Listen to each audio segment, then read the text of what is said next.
Assalamualaikum warahmatullahi wabarakatuh. Berjumpa lagi dengan saya Joko Nugroho, guru SD Negeri 2 Kramat, Kecamatan Lamongan, Kabupaten Lamongan. Kali ini saya akan presentasi koneksi antar materi modul 1.2. Sebelum saya presentasi, saya ada dedicated sheet, sebuah penghargaan yang saya berikan kepada fasilitator kita, Bu Eni Yuliati, yang sudah sangat baik membimbing kita. Juga dengan pengajar praktik kita, Ibu Musri, yang sangat telaten mendampingi kita. Baiklah, kita akan mulai dengan model refleksi 4P. Apa itu model refleksi 4P? Yang pertama peristiwa, yang kedua perasaan, yang ketiga pembelajaran, yang keempat penerapan. Yuk kita bedah satu per satu. Peristiwa, momen yang paling penting atau menantang atau mencerahkan bagi saya dalam proses pembelajaran modul 1.1 hingga modul 1.2 adalah memahami filosofis pemikiran Ki Hajar Dewantara yang mengarahkan para guru untuk menjadi among atau pamomong siswa, menuntun siswa dan berhamba pada anak. Yang kedua, modul 1.1 sebagai acuan para pengajar dan pendidik. Sedangkan modul 1.2 adalah materi yang memberikan pemahaman pada kita tentang nilai dan peran guru penggerak yang lebih spesifik lagi.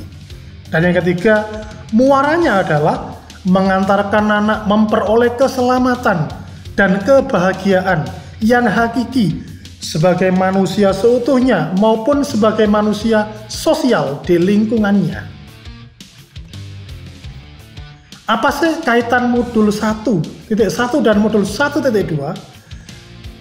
Kaitannya adalah kedua modul ini menitikberatkan pembelajaran yang sesuai dengan kebutuhan dan keunikan murid atau Students Learning Center, sehingga anak mudah menerima materi pelajaran dan tidak merasa bosan, sehingga guru-guru sebagai pemimpin pembelajaran mudah untuk mengantarkan anak didiknya untuk memperoleh keselamatan dan kebahagiaan yang hakiki sebagai manusia seutuhnya maupun sebagai manusia sosial di lingkungannya. Saat momen itu terjadi, saya merasa bagaikan menemukan cahaya setelah sekian lama berjalan pada lorong yang gelap dan panjang. Saya mendapatkan banyak pengetahuan baru dan dengan berbekal pengetahuan tersebut, saya akan menjadi pendidik yang baik yang memperhatikan kebutuhan dasar pendidikan muridnya dan mengantarkan mereka menjadi seorang pelajar Pancasila yang nantinya akan menjadi bagian dari pemimpin-pemimpin bangsa yang besar ini. Sebelum momen tersebut terjadi, saya berpikir bahwa yang paling penting adalah menyelesaikan materi pembelajaran anak-anak nilainya di atas KKM dan mampu mengerjakan ulangan atau ujian. Sekarang saya baru sadar, sekarang saya berpikir bahwa ada hal fundamental yang harus saya bentuk dan saya arahkan kepada murid-murid saya, yakni saya harus mengetahui kebutuhan belajar anak, membimbing mereka menjadi pelajar yang kreatif, kolaboratif, dan mampu menjawab berbagai tantangan zaman. Penanaman nilai karakter kepada anak akan menjadi super prioritas, sehingga harapan terbesar saya adalah mereka bisa menjadi pelajar Pancasila. Apa pengembangan diri yang sederhana, konkret, dan rutin yang dapat saya lakukan sendiri dari sekarang untuk membantu menguatkan nilai-nilai dan peran guru penggerak? Rencananya adalah saya akan terus melakukan upgrading skill, terutama tentang pembelajaran.